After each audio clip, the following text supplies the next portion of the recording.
This mutation is called Fright and it is being played on Rifts to Korhal. We have two mutators active. We have Afraid of the Dark, which is partially responsible for this really cool bluish color scheme. And we also have Trick or Treat, which is responsible for this little candy bowl over here. So I'm going to talk about these mutators in just a bit. Let's just have a look at the masteries. You can see that this is going to be a Swann solo. He's picked Combat Drop, Structure Health Mastery, 20 points in the Vespine Drone, Cost Mastery, and then 10 points in the Drill Upgrade Mastery. You can see what is going on over here. This SCV appears to be walking in the dark. So, this is what Afraid of the Dark is. Vision will not be given to any units. Units have absolutely no vision on the map, unless they are obviously map bosses, which Glevig and the other pack leaders for Dehaka are, but units will not have any vision on the map unless you are actually looking at the particular area. This means that if you are pushing into enemy bases, it is very highly recommended to be looking as you are pushing into the enemy bases, because if you do not have vision, you will get wrecked by Amon's forces. Obviously as well, ping markers on the minimap will also not be available, so this is behaving also very similarly to the Darkness Mutator. You can see the structures do have very minimal vision range here, which is what's going to be utilized in the solo.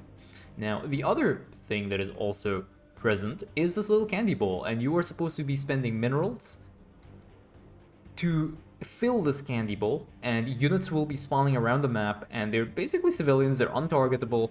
Like, this is what they look like, and they'll basically walk up to the candy bowl, and if there is candy in the bowl, they will come on and they will just be happy, celebrate that they picked up the candy, and they will leave. Now, this mutation first appeared on Halloween, which is the overall theme behind this weekly mutation.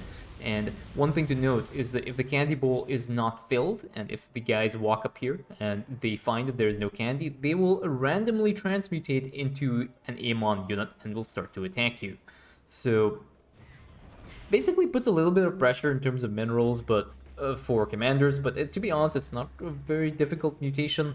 As long as you have someone who is able to put minerals in the early game, then it's usually not too much of an issue. And, you know, honestly, like most commanders, they're usually the gas starved, they're not really mineral starved, so in the late game this thing isn't even a problem. And my understanding as well is that this mutator itself, the Trick or Treat mutator, is actually bugged. And you may see this over here right now. What I think happens is, like, the units that spawn from the candy bowl, they're supposed to get stronger and stronger over the course of time, but I think after the 12-minute mark, I think they just end up as Zerglings and stuff. I think it's bugged as well, and you will eventually see this as what will be happening here, because Tutu has said that they are not going to be feeding Amon any candy. It's going to be a mutation solo, and he's not going to be putting candy into the candy bowl. So as you can see, what he's doing here is he's just putting down static defense, and this is going to be the first transmutation that will be occurring. So these civilians are going to be walking up, and we have a Marauder and a Baneling over here, and that SCV does avoid fate worse than death, which is just dying in acid. But yeah, so this is what's going to be happening. He's just going to be constantly getting attacked by Amon's forces, and like I said, not really too much of an issue. It does get more and more nasty over the course of time, but eventually I think this mutator is bugged. We'll probably figure that out over the course of time, but we already have an expansion coming out, and now this factory is going to be trying to move forward, and you can see how tricky this is. It's really difficult to know where you're moving and where you're navigating around.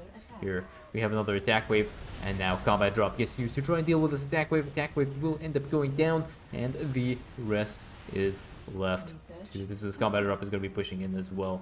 And this factory here just somewhat lost. But I think he's in the middle of the expansion area just now, and now he has vision of this void shard. So map knowledge is kind of important. I would also recommend being aware of the mission timings of the attack waves, because as you can see, attack waves are not present. The ping markers will not appear on the minimap. And probably like clearing behind the second base and just taking control of that choke point. I think if you're able to do that, you'll be fine. But like I said, not a particularly difficult mutation, and you know, it doesn't really tax the economy. Like right now, Tutu is doing a solo, and he's not feeding the candy bowl, but you know, he could easily feed the candy bowl as well. It's not really an issue, and he'd be able to handle this without any issues.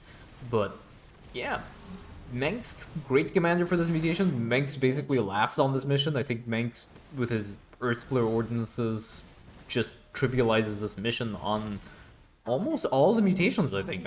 I think unless there's going nuclear, he's not really going to be struggling with this. You see some more civilians moving up towards the candy ball. You can see now we have infestors, Goliaths, mulisks spawning, but really these things just make short work of all of this. And now we have the factory over here. That is okay. The void shard has gone down, so now this factory will be moving forward to try and clear the next set of void shards. And you can see now we have void rays over here. You notice how now you have void rays starting to spawn. And yeah, we have all the turret upgrades coming up. We have advanced optics as well for the inevitable siege tanks, I think that'll be coming. What do we have in production? Yeah, we have the attack speed upgrade. We have an armory on the way, level 1 upgrade as well. So yeah, we have double armory. So eventually, like, he's just gonna ramp up and he's gonna get some actual combat units. He's using the Grease Monkey Prestige as well, so he's gonna make his start a little bit better. Unfortunately, the one thing to note is that the Grease Monkey Prestige does not affect the fire suppression system. This is the thing that allows these units to heal up. There's a random cyclone here that is just aggroing over there, which is a little bit annoying. So there's another blaster billy that gets moved over here as well. That cyclone doing so much damage right now. And now there's a Colossus, and that Colossus is gonna get made a short work of. And yeah, this factory, really nice map knowledge as well. Notice how this factory is not being... There's an attack wave over here. Notice how this factory is not being moved right through the middle of the void shards. It's moving off to the side. That's actually really nice planning from the Swann player here. But notice how the void shards as well. I want to try and just draw your attention. Look at the minimap here. There is a little red dot that denotes where the void shard is. So that is how the void shards will appear. Any objectives will appear as little red dots on the minimap. So just take a look here. So you probably, if you've played this mission at least a few times, you'll know where the void shards are. But that map marker should give you a rough idea, at least give you a few bearings at least, when it comes to positioning your call downs or how you want to position things. So, like, I mean, like, even if you're playing in banks, you automatically know that you can drop your guys over here and start building Earth Splitters, and then you really don't have to even explore any of this area here because you can use your Earth Splitters to get there. But that is something else that can also be used to help you. And you can see here Swann has already eye-deffed this candy ball. There is pretty much nothing that the Amon's units can do to harass Swann. Now, one thing I forgot to mention is that you might think, oh, I could wall the candy ball off. If you choose to wall the candy ball off, so say you put down a bunch of structures to prevent units getting to the candy ball, they will hang around your structures for I think it's like 30 seconds. It's something like that. I can't remember exactly how long it is. They'll hang around your structures for about like 10-20 seconds, and if they can't reach the candy ball, they'll transmutate. So there's no way of avoiding this transmutation unless you fill the candy ball with candy. And like I said, it's not really like Swann's just doing this because he wants to deny Amon the candy that Amon is trying to get, but you can obviously stop that from happening. I don't know if these guys are gonna try and wrap around. Have a look, because I think he might have actually blocked, but I don't think these things will automatically block these units. Yeah, they'll sneak through over here. As soon as they touch the candy bowl and they see the candy bowl empty, they'll get mad and they will start attacking. You can see here, really not really much of an issue. Yeah, they're all getting cleared. Swann is already getting his Wraiths out. He has his... Does he have the Pulse Amplifier upgrade? He has the Displacement Speed. He has the Pulse Amplifier upgrade as well, which is really nice. So Pulse Amplifier, one of the most important upgrades for Swann. Or at least for Swann's Wraiths. It allows his Wraiths to deal extra damage if they are in motion while they are attacking. So it requires a little bit of Star Stem Micro, but if you're able to do that, these things can actually wreck objectives so fast here. And you'll see he's going to be doing that. He drops the combat drop down now, and Swann is going to be pushing in. And just you can see as soon as he targets that Colossus, the Colossus is going to melt. And there we go. Hybrid also getting taken out.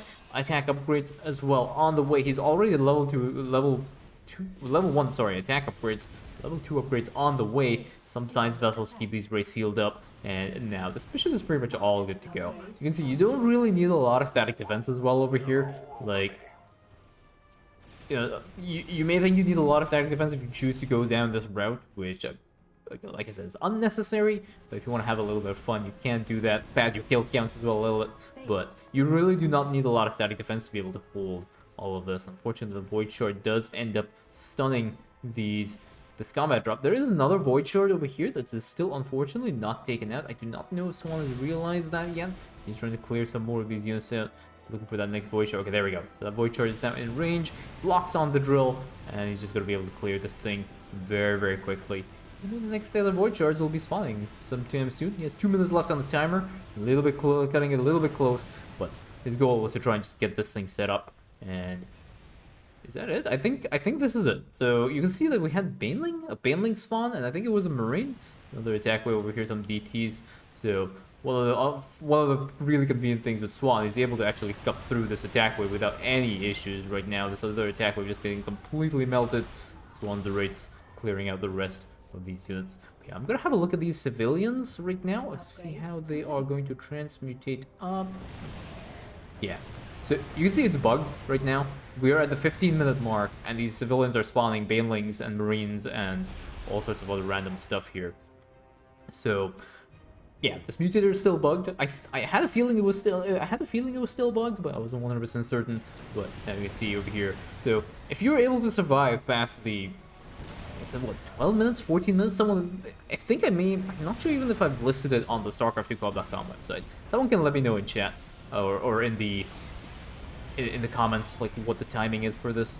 But you see how quickly his fire chip is just going to get melted by Swann's Wraith, and he has more Wraiths in production as well right now. He has 4 Wraiths on the way. He's put reacted starports on there, so he's going to be able to cut through those Void Shards very, very quickly. He has to be a little bit careful. These Wraiths are a little bit fragile, but pretty much has this mission locked down. There's nothing that's going to be able to spawn now from the Candy Bowl to harass him. Attack waves are going to pretty much stand no chance against him. He's going to be pushing in now with his Wraiths, and as the attack upgrades start to stack up and as the Wraith count go up, you'll see how these Void Shards just melt so fast. It's a really fun way to play Swann, but it does take a toll on your wrists and your fingers, so make sure that you do not overstrain yourself like I did. Old man got strained, and now my wrists are rip. So funnily enough, this was actually the reason why I have a wrist injury. So it's a lot of fun to play though. It's definitely worth doing the Swann Wraith play.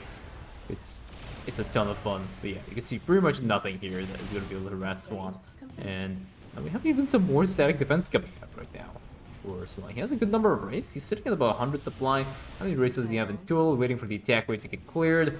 25 Wraiths in. There's lots of Dark Templars over here. Those Dark Templars can deal a lot of damage. Disruptors as well.